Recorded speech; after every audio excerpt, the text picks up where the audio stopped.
بسم اللہ الرحمن الرحیم۔ السلام علیکم ورحمۃ اللہ وبرکاتہ۔ پیارے دوستو، کیا بیوی کے انتقال کے بعد وہ اپنے شوہر کے لیے غیر محرم ہو جاتی ہے؟ کیا شوہر اپنی بیوی کو غسل دے سکتا ہے یا نہیں؟ آخر امام ابو حنیفہ رحمہ اللہ اور جمہور علماء میں اختلاف کیوں ہوا؟ چند منٹ میں قرآن، صحیح احادیث اور اہل علم کی تحقیق کی روشنی میں اس اہم مسئلے کا واضح جواب جانیے۔ ویڈیو آخر تک ضرور دیکھیں کیونکہ آخر میں راجح موقف بھی بیان کیا جائے گا۔ مانعین کے دلائل اور ان کا جائزہ۔ بیوی کے اپنے شوہر کو غسل دینے میں تو کوئی اختلاف نہیں ہے، تاہم امام ابو حنیفہ،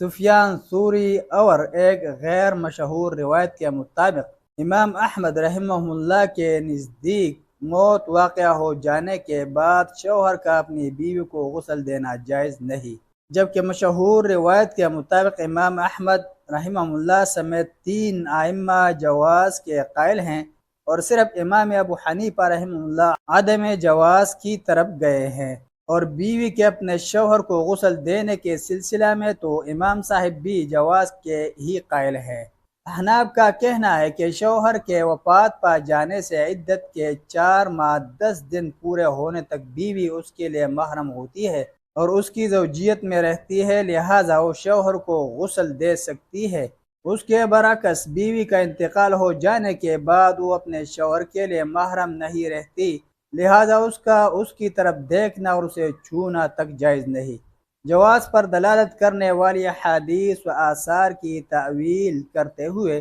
یہ جواب دیا جاتا ہے کہ جس حدیث میں نبی صلی اللہ علیہ وسلم حضرت عائشہ رضی اللہ عنہا کو فرماتے ہیں کہ میں تمہیں غسل دیتا، اس سے مراد یہ ہے کہ میں تمہارے غسل کا انتظام کرتا، اور جس میں حضرت علی رضی اللہ عنہ کے حضرت فاطمہ رضی اللہ عنہا کو غسل دینے کا ذکر ہے، وہ اسے صحیح نہیں مانتے، کیونکہ دوسری روایت میں حضرت اسماء بنت امیس رضی اللہ عنہ کا غسل دینا ذکر ہوا ہے۔ اس سے مستدرک حاکم و بہیقی کی اس روایت کی طرف اشارہ مقصود ہے، جس میں حضرت اسماء بنت امیس رضی اللہ عنہ فرماتی ہیں کہ حضرت فاطمہ رضی اللہ عنہ کو میں اور حضرت علی رضی اللہ عنہ نے غسل دیا۔ اس روایت سے معلوم ہوا کہ اکیلی حضرت اسماء رضی اللہ عنہ ہی نے غسل نہیں دیا، بلکہ ان کے بقول حضرت علی رضی اللہ عنہ بھی ساتھ تھے۔ علماء احناف کا کہنا ہے کہ اگر اس واقعہ کو صحیح مان بھی لیا جائے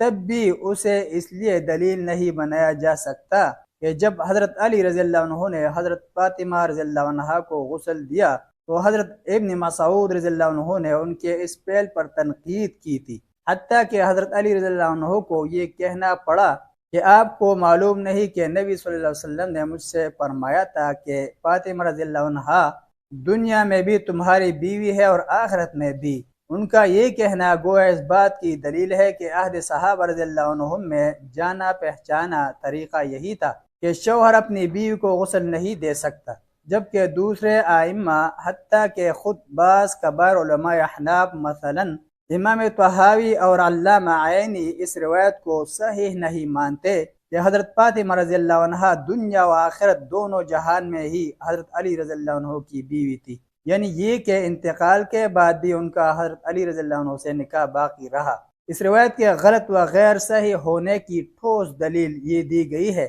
کہ اگر ایسا ہی ہوتا تو پھر حضرت فاطمہ رضی اللہ عنہ کے انتقال کے بعد انہی کی وصیت پر عمل کرتے ہوئے ان کی سگی بھانجی حضرت امامہ بنت زینب رضی اللہ عنہ کے ساتھ حضرت علی رضی اللہ عنہ نے نکاح کیوں کر لیا تھا؟ اگر دونوں جہانوں میں بیوی ہونے والی روایت صحیح ہوتی تو وہ یہ نکاح نہ کرتے، کیونکہ خالہ اور بھانجی کو بیک وقت نکاح میں لینا حرام ہے۔ مرنے والی کے وفات کے ساتھ ہی اپنے شوہر کے نکاح سے نکل جانے والی بات معروف ہے، جبکہ قرآن کی روح سے یہ درست نہیں، بلکہ قرآن کریم نے اسے زوجہ بیوی ہی قرار دیا ہے۔ چنانچہ سورہ نساء آیت 12 میں ارشاد الہی ہے، لَكُمْ نِصْفُ مَا تَرَكَ أَزْوَاجُكُمْ إِن لَّمْ يَكُن لَّهُنَّ وَلَدٌ، تمہارے لیے تمہاری بیویوں کے ترکہ میں سے آدھا ہے، بشرط یہ کہ ان کی اولاد نہ ہو۔ جانبین کے دلائل کو سامنے رکھتے ہوئے کہا جا سکتا ہے کہ جمہور کے دلائل زیادہ قوی ہے، لہذا انتقال کے بعد بھی بیوی کی میت اپنے شوہر کے لیے غیر محرم نہیں ہو جاتی، اس کا اسے دیکھنا یا چھونا اور غسل دینا جائز ہے۔ ملتے ہیں کہ نئی ویڈیو کے ساتھ، جزاکم اللہ خیرہ، السلام علیکم ورحمۃ اللہ وبرکاتہ۔